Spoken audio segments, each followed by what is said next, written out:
मुस्लिम उम्मा के power show के बाद इजराइल का बड़ा धमाका। डबल फ्रंट पर बमबारी कर नेतन्याहू का 57 देशों को चैलेंज। कतर का हिसाब बाकी है, ईरान तुर्की की अगली बारी है।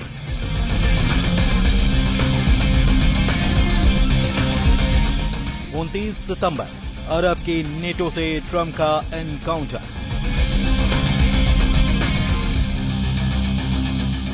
इजराइल को डराने की चाल उल्टी पड़ गई। नेतन्याहू ने 57 देशों की धमकियों का जवाब धमाके से दिया है। इजराइल फिर भड़क गया है। इजराइल अब दोगुनी ताकत से मारने लगा है। इजराइल लिमिट क्रॉस करने लगा है। इजराइल आर पार के युद्ध के मोड में आ चुका है।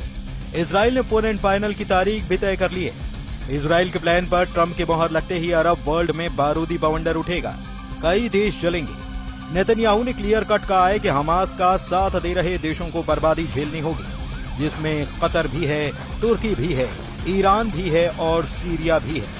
कतर को नेतन्याहू अब भी बख्शने को तैयार नहीं है, जबकि ट्रंप ने ये गारंटी ली कि कतर पर दोबारा हमला नहीं होगा।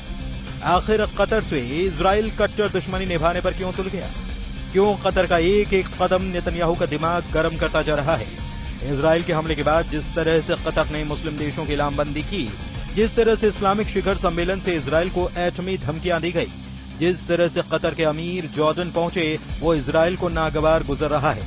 कतर के अमीर शेख तमीम बिन हमद अल थानी ने जॉर्डन के किंग अब्दुल्ला II और क्राउन प्रिंस हुसैन अब्दुल्ला से मुलाकात की है। जॉर्डन खाड़ी का अकेला देश है जिसे इजराइल का हिमायती माना जाता है, लेकिन अब कतर जॉर्डन को अपने पाले में लाने की कोशिश शुरू कर दी है। खाड़ी में जॉर्डन इजराइल का इकलौता कवच कहा जाता है। जब भी इजराइल पर हमला हुआ, जॉर्डन ढाल बना। अप्रैल 2024 में जब ईरान ने इजराइल पर मिसाइलों की बौछार की, तब किंग अब्दुल्ला ने अपनी एयरफोर्स इजराइल को बचाने में लगा दी। अब उसी जॉर्डन को कतर के अरब के नेटो में शामिल करवाने की कोशिश की जा रही है। जाहिर है कि नेतन्याहू यह कतई बर्दाश्त नहीं कर सकते, इसलिए उन्होंने कतर पर दोबारा हमले से इनकार नहीं किया। नेतन्याहू ने यह भी साफ किया कि इजराइल सभी फ्रंट पर दुश्मन के खात्मे तक बारूद बरसाता रहेगा। गजा से सना तक बारूदी कोहराम मचा है। इजराइल दुश्मनों को मातम मनाने का मौका भी नहीं दे रहा। यमन के सना में जब हूती लड़ाके 30 ताबूतों के साथ गम में डूबे थे, जब अंतिम संस्कार हो रहा था, तभी इजराइल ने हमले का 2nd राउंड शुरू कर दिया। हूती फाइटर्स के चीथड़े उड़ाने के लिए इजराइल ने मिसाइलों की बौछार कर दी। हमला हूती लड़ाकों के गढ़ कहे जाने वाले होदेदा पोर्ट पर हुआ। इजरायली सेना ने भीषण बमबारी कर बंदरगाह को जला डाला। यमन से अब दूसरे वॉर जोन में चलिए। गजा में टैंक दौड़ रहे हैं, बारूदी गोला दाग रहे हैं। हर तरफ सिर्फ मौत ही मौत है, और जो लोग टैंक की मार से बच रहे हैं, इजराइल उन्हें जंगी जेट से मिसाइल दाग कर भस्म कर दे रहा है। सिर्फ 24 घंटे में इजराइल ने गजा से 4 लाख लोगों को खदेड़ कर बाहर कर दिया। इजराइल ने गजा सिटी में ग्राउंड ऑपरेशन यानी कि जमीनी हमले से हाहाकार मचा दिया है। इजराइल का मकसद गजा सिटी के उन इलाकों में घुसना है जहां पर हमास के कब्जे में अब भी कई बंधक होने की आशंका है। ये वो इलाके हैं जहां अब तक इजरायली सेना ने बड़े पैमाने पर कार्रवाई नहीं की थी, लेकिन जब से ट्रंप ने नेतन्याहू को फ्री हैंड दिया है, तब से गजा बारूदी कब्रिस्तान में बदल गया है। इजराइल के हवाई हमले से गजा में फोन लाइन और इंटरनेट ठप होने की जानकारी है। गजा में करीब 21 लाख लोग हैं। इजराइल ने गजा के 75% इलाके पर पहले से कंट्रोल कर रखा है। फिलहाल गजा में हमास के पास 50 बंधक हैं। अनुमान है कि इसमें 20 बंधक अब भी जिंदा हैं, जबकि 28 मारे जा चुके हैं। इजराइल बंधकों की रिहाई के लिए अब देर करने के लिए तैयार नहीं है। इजराइल ने पिछले महीने यानी अगस्त में गजा सिटी पर कब्जा करने की प्लानिंग को मंजूरी दी थी। इसके तहत करीब 60,000 रिजर्व सैनिकों को वॉर जोन में बुलाने के आदेश जारी किए गए थे।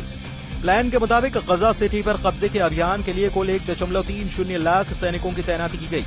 पहली खेप में 2 सितंबर को करीब 40-50 हजार सैनिक फ्रंट पर भेजे गए। दूसरी खेप नवंबर, दिसंबर और तीसरी फरवरी, मार्च 2026 में जरूरत पड़ने पर बुलाई जाएगी। नेतन्याहू ने इस मिशन को गिदोन्स चैरियट्स भी नाम दिया है। गजा युद्ध का फैसला करीब फाइनल है। हमास के बचने की कोई उम्मीद नजर नहीं आती, क्योंकि प्रेसिडेंट ट्रंप ऐसा ही चाहते हैं। ट्रंप ने 29 सितंबर को नेतन्याहू को एक बार फिर से तलब किया है। व्हाइट हाउस में ट्रंप और नेतन्याहू की मीटिंग बंधक रिहाई के साथ कतर पर भी होगी। नेतन्याहू संयुक्त राष्ट्र महासभा में संबोधन के 3 दिन बाद ट्रंप से मिलेंगे। नेतन्याहू को प्रेसिडेंट ट्रंप ने फोन कॉल कर मुलाकात के लिए कहा है। ट्रंप के दूसरे कार्यकाल की शुरुआत के बाद से व्हाइट हाउस में नेतन्याहू के साथ उनकी ये चौथी मुलाकात होगी। ट्रंप से मीटिंग में नेतन्याहू कतर की कारगुजारियों का सबूत भी पेश कर सकते हैं। कतर को इजराइल, तुर्की और ईरान की तरह ही लड़ाका ग्रुप का सरगना मानने लगा है, क्योंकि कतर पर हमास के साथ कई टेरर ग्रुप को समर्थन देने का पता लगा है। कतर चैरिटी के अल कायदा को वित्तीय सहायता पहुंचाने के पुख्ता सबूत इजराइल ने जुटा लिए हैं। सीरिया में अल नुसरा फ्रंट को बशर अल असद के खिलाफ तख्ता पलट में कतर की मदद का भी शक है। Al Qaeda commander Abu Musab al Zarqawi को कतर ने पनाह दी। 2014 में इराक के पूर्व प्रधानमंत्री नूरी अल मलिकी ने कतर पर टेरर ग्रुप को समर्थन देने के आरोप लगाए थे। एक तरफ अमेरिका से दोस्ती और दूसरी तरफ टेरर ग्रुप के पर्दे के पीछे से समर्थन। कतर पर डबल गेम के आरोप इजराइल लगाकर उसे सबक सिखाने की तैयारी कर रहा है। हालांकि कतर से युद्ध हुआ तो वो अकेला नहीं, अरब वर्ल्ड के साथ मुस्लिम उम्मा के 57 देश उसके साथ दिख रहे हैं।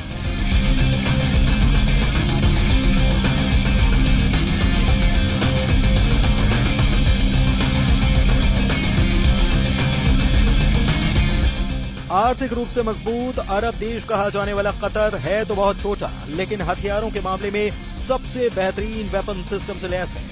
कतर के पास 36 रफाल फाइटर जेट हैं।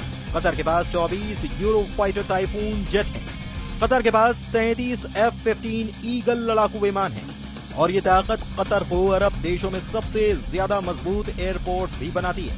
लेकिन सवाल वही कि क्या कतर इजराइल को जवाब देगा या फिर वो शुरुआती रिएक्शन के बाद खामोश बैठ जाएगा। इजराइल ने हमला करके दिखा दिया कि उसके दुश्मनों के लिए कोई जगह सुरक्षित नहीं। ऐसे में अब इजराइल के एक्शन ने तुर्की के लिए बड़ा खतरा पैदा कर दिया है, क्योंकि तुर्की भी हमास के बड़े मददगार देशों में शामिल है। एक बार फिर से सवाल कि ईरान, यमन और लेबनान से लड़ने के बाद इजराइल के टारगेट पर पूरा अरब वर्ल्ड आ गया है।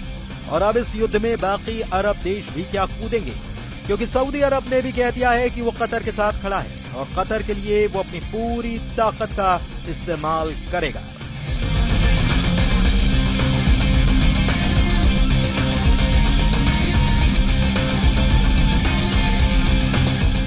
इजराइल ने वहां हमला किया है जो सबसे अमीर देश है, जो सबसे प्रभावशाली अरब देश है, जो गैस उत्पादन में बड़ा खिलाड़ी है और फुटबॉल वर्ल्ड कप की मेजबानी के बाद पूरी दुनिया में अपने इंफ्रास्ट्रक्चर का लोहा मनवा चुका है। इस चमक धमक और पावरफुल डिप्लोमेसी को इजराइल के हमले ने बड़ी चोट पहुंचाई है और यह अरब के गुरूर को चकनाचूर करने जैसा है। इसलिए पूरा अरब वर्ल्ड नाम के लिए ही सही और इस वक्त कतर के साथ कंधा से कंधा मिलाकर खड़ा हुआ नजर आ रहा है। सऊदी अरब ने कहा कि इजराइल को बहुत ही खतरनाक अंजाम भुगतना पड़ेगा, क्योंकि इजराइल ने अंतर्राष्ट्रीय कानून तोड़ने की हद पार कर दी है। इससे पूरे पश्चिम एशिया की सुरक्षा को खतरा हो चुका है। ऐसे में लग रहा है कि इजराइल और सऊदी अरब के बीच अब्राहम अकॉर्ड की सभी उम्मीदें खत्म हो सकती हैं, जबकि सऊदी अरब के क्राउन प्रिंस मोहम्मद बिन सलमान कह चुके हैं कि इजराइल के साथ अब तक कोई बातचीत नहीं होगी जब तक कि गजा में युद्ध खत्म नहीं हो जाता। लेकिन अब कतर में धमाकों ने रियाद में सबको अलर्ट कर दिया है। लेकिन इजराइल के साथ अब्राहम अकॉर्ड वाली संधि करने वाली UAE ने भी इजराइल की आलोचना की है। संयुक्त अरब अमीरात ने कहा है कि वो कतर के साथ खड़ा है। इजराइल के हमले को UAE ने विश्वासघाती बताया। कुवैत ने भी कहा कि कतर पर इजराइल का हमला अंतर्राष्ट्रीय कानूनों की धज्जियां उड़ाने जैसा है और इससे पूरे पश्चिम एशिया में आग लग सकती है। जॉर्डन, जिसके साथ इजराइल के डिप्लोमेटिक रिश्ते हैं, उसने भी कहा कि वो कतर के साथ खड़ा है और कतर जो भी कदम उठाएगा वो उसका समर्थन करेगा। इसमें कोई शक नहीं कि कतर में धमाकों वाले मिशन को अंजाम देकर इजराइल ने पूरे अरब वर्ल्ड की एकजुटता को टेस्ट कर लिया है। क्या हमास को टारगेट करने के लिए किए गए धमाकों का अरबी गुरूर मजबूती से जवाब देगा या कुछ दिनों के तनाव के बाद सब कुछ ठंडा हो जाएगा? कतर पर इजराइल का हमला इसलिए भी पूरे अरब वर्ल्ड का बहुत बड़ा इम्तिहान है क्योंकि ऐसे ही हमले के बाद ईरान ने इजराइल के खिलाफ ऑपरेशन ट्रू प्रॉमिस चलाया था। दुनिया ने ऑपरेशन ट्रू प्रॉमिस का पहला संस्करण 13 अप्रैल 2024 को देखा था, जब ईरान ने सीरिया में अपने दूतावास पर हुए हमले का बदला लेने के लिए 170 ड्रोन और 30 मिसाइल इजराइल पर फायर की और ईरान ने ऐसा दूतावास पर हमले के 13 दिन के बाद किया था। इसके बाद ऑपरेशन ट्रू प्रॉमिस का दूसरा पार्ट 1 अक्टूबर 2024 को देखा गया, जब ईरान ने हमास चीफ इस्माइल हनिया और हिजबुल्लाह चीफ हसन नसरल्लाह के मर्डर का बदला लिया था। 31 जुलाई 2024 को हनिया को तेहरान में ही मारा गया था, जबकि हसन नसरल्लाह को मारने के लिए इजराइल ने 27 सितंबर को बैरूत में बमबारी की थी। इसका बदला लेने के लिए ईरान ने 1 अक्टूबर 2024 को 200 बैलिस्टिक मिसाइल से इजराइल पर हमला बोला था। इसके बाद जून में हुई जंग से तो पूरी दुनिया वाकिफ है, जब अली खामनेई ने ऑपरेशन ट्रू प्रॉमिस का तीसरा दौर शुरू करके बता दिया था कि पूरे पश्चिम एशिया में इजराइल को टक्कर देने वाली सबसे बड़ी ताकत ईरान ही है। ईरान के रक्षा मंत्री ने कहा है कि 12 दिन के युद्ध के बाद ईरान अब डबल ताकत के साथ युद्ध लड़ने के लिए तैयार है। अजीज नासिरजादे के मुताबिक ईरान की मिसाइल पावर 2 गुना बढ़ा दी गई है। ईरान को लेकर बड़ी खबर इजराइल के मीडिया में छप रही है। खबर यह कि ईरान ने अब दूसरे देशों में हथियार की फैक्ट्री बनानी शुरू कर दी है। हालांकि किस देश में इसका जिक्र नहीं किया गया है, लेकिन असल बात यह है कि होगा वही जो सुपर पावर तय करेगा। व्हाइट हाउस से मिले इशारे पर इजराइल हमले करता है। सुपर पावर के हथियारों से इजराइल युद्ध जीतता है और 29 सितंबर की तारीख इसलिए बेहद अहम है।